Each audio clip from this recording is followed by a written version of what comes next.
Hello folks, Dave Lytle back.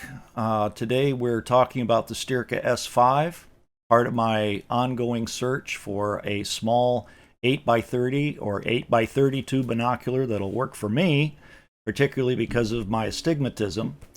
I evidently need more than 18 millimeters of eye relief, which we discovered with the Orion 8x30 ED that we did a previous review on.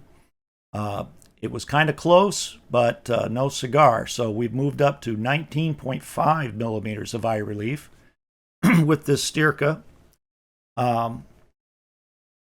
First of all, let me just mention some basic features. They do have the eye cups. Most people are concerned about how sturdy they are.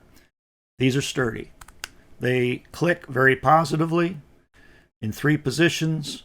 Of course, with me, I'm only going to deal with the one position. I just need to make sure they'll stay down, and these will. The focus is perfectly smooth enough. You know, it's not perfection, but it's perfectly smooth enough. So's the diopter. Diopter has just a little bit of play from one side to the next before it starts movement. Not that much of a bother, not for the price point. Got these for about $170. And there's probably a good reason why you'll be able to get them for that or less. And that is that STYRKA, which evidently had a great warranty program, and here's my warranty, it's worthless now, evidently. STYRKA has gone out of business. They're not supporting the warranty. So you're just going to be buying this, if you buy it at all, with the hope that it's going to do you well for a good number of years. That it may. You know, it is Chinese. It says so right underneath it.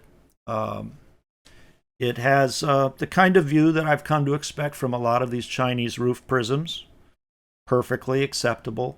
I first took these out, and the very first thing that happened, as I found my object in the distance to look at, holding these down by my side, was that these forward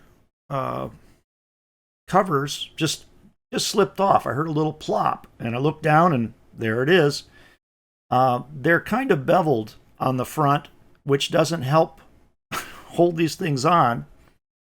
And that's one thing you're going to have to look out for if you want to actually use these.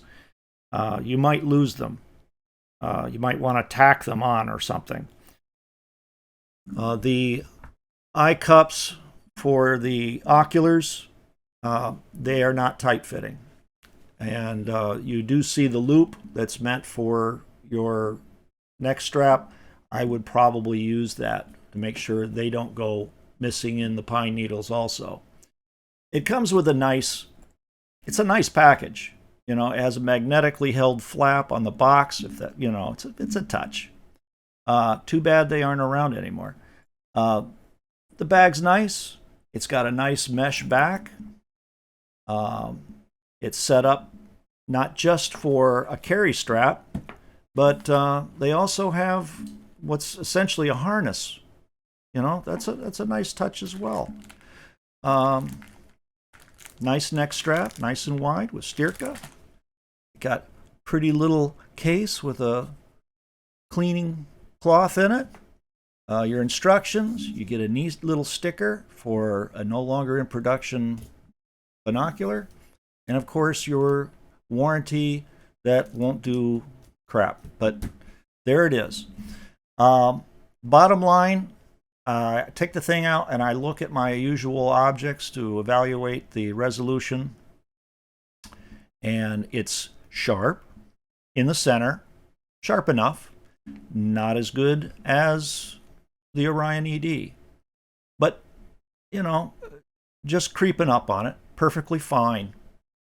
The problem is, while the Orion ED has focus roll off at around 70-75% of the radius of the field, this is like you have a sweet spot that just occupies basically the center of your view, and you get the roll off at about 50% of your radius. It's kind of extreme. Um, Not the greatest amount of depth of focus. Uh, it's there, but not like the Orion. I decided that my next step would be something in the realm of 20 millimeters of eye relief, and I did go to a West Marine locally, Marine Supply House, where they deal in Steiners, and I checked out what they have called the Steiner Offshore 8x30 and compared these directly to those. I don't have to buy the Steiner either. The Steiner was sharp, sharper than these. It was as sharp in the center as the Orion EDs. But even the Steiner was rolling off literally at about 50%. These binoculars, I'm not sure, but I believe the Steiner offshores are kind of like a different branded, named version of their military and marine binocular. And in doing further research on it, I discovered that they're using prisms made out of BK7 instead of BAK4. Now, maybe they're getting away with it because the prisms are as big as they are.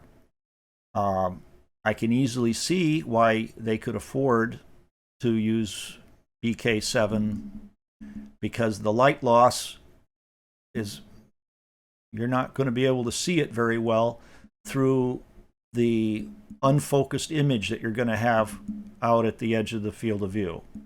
It's going to be hidden rather well. So maybe that's just their means of saving some money. But essentially, regarding these, if you can deal without a warranty, good, simple. I like the size. I like the compactness, the weight, all the goodies that they give you. Just you'd better use some rubber cement to hold on these objective covers, and definitely attach this to your neck strap, or it's going to go missing. But STYRKA S5 for the price, it's good. It's good. Again, it's just not going to work for me.